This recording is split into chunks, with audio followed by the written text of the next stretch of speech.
এক বনে এক বাঘ আর এক শিয়াল বাস করত। বাঘ কিনা মামা আর শিয়াল কিনা ভাগ্নে, তাই তাদের ভিতর ছিল গলায় গলায় ভাব। শিয়াল একদিন বাঘকে নিমন্ত্রণ করল, কিন্তু তার জন্যে খাবার কিছু তৈরি করল না। বাঘ যখন খেতে এলো তখন তাকে বলল, মামা একটু বসো, আর ২-৪ জনকে নিমন্ত্রণ করেছি, তাদের ডেকে নিয়ে আসি।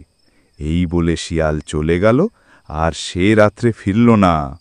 বাঘ সারা রাত বসে থেকে সকালবেলা শিয়ালকে বকতে বকতে বাড়ি চলে গেল। তারপর একদিন বাঘ শিয়ালকে নিমন্ত্রণ করল। শিয়াল এলে তাকে খেতে দিল মস্ত মস্ত মোটা মোটা হাড়, তার এক একটা লোহার মতো শক্ত। শিয়াল বেচারার 4টে দাঁত ভেঙে গেল, তবু সেই হাড়ের একটুও সে চিবিয়ে ভাঙতে পারল না। বাঘ ওই রকম হাড় খেতেই খুব ভালোবাসে। সে মনের সুখে পেট ভরে হাড় চিবিয়ে খেল আর বলল, কি ভাগ্নে, পেট ভরল তো? শিয়াল হাসতে হাসতে বলল, হ্যাঁ মামা, আমার বাড়িতে তোমার যেমন পেট ভরেছিল, তোমার বাড়িতেও আমার তেমনি পেট ভরেছে। মনে মনে কিন্তু তার ভয়ানক রাগ হল, আর সে বলল, যদি বাঘ মামাকে জব্দ করতে পারি তবে দেশে ফিরব, নইলে আর দেশে ফিরব না। এই মনে করে শিয়াল সে দেশ ছেড়ে আরেক দেশে চলে গেল। সে নতুন দেশে অনেক আখের ক্ষেত ছিল।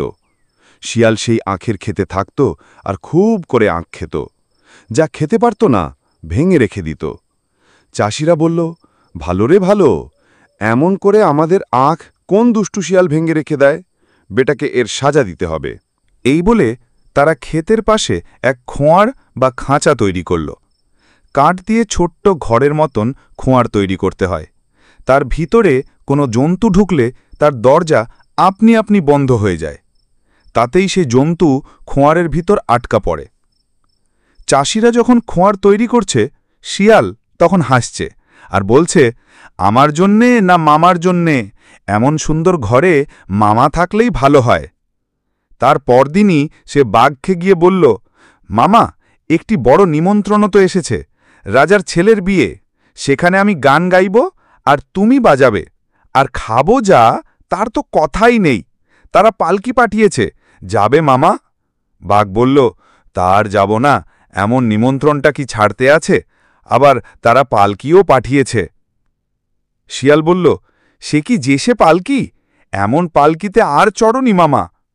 এমনি কথাবার্তা বলে দুজনে সেই আখের ক্ষেতের ধারে এলো, যেখানে সেই খোঁয়ার রয়েছে।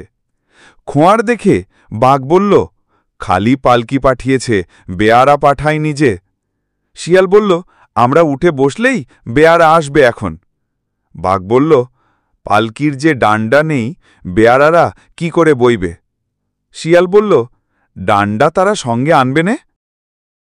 এক কথা শুনে বাঘ যেই খোঁয়ানের ভিতর ঢুকেছে, অমনি ধরাস করে তার দরজা বন্ধ হয়ে গেছে।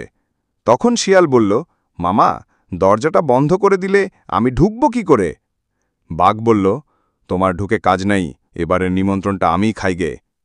শিয়াল বলল, বেশ কথা মামা, খুব ভালো করে পেট ভরে নিমন্ত্রণ খেও, কম খেও না যেন। এই বলে শিয়াল হাসতে হাসতে তার দেশে চলে গেল।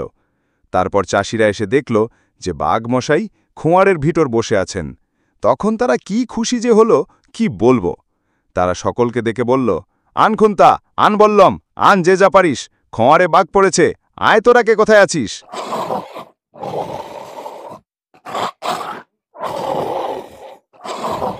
অমনি সকলে ছুটে এসে বাঘকে মেরে শেষ করল। গল্পের শিক্ষা, বেশি চালাক ও ধুরন্ধর লোককে বিশ্বাস করার আগে দুবার ভাবতে হয়।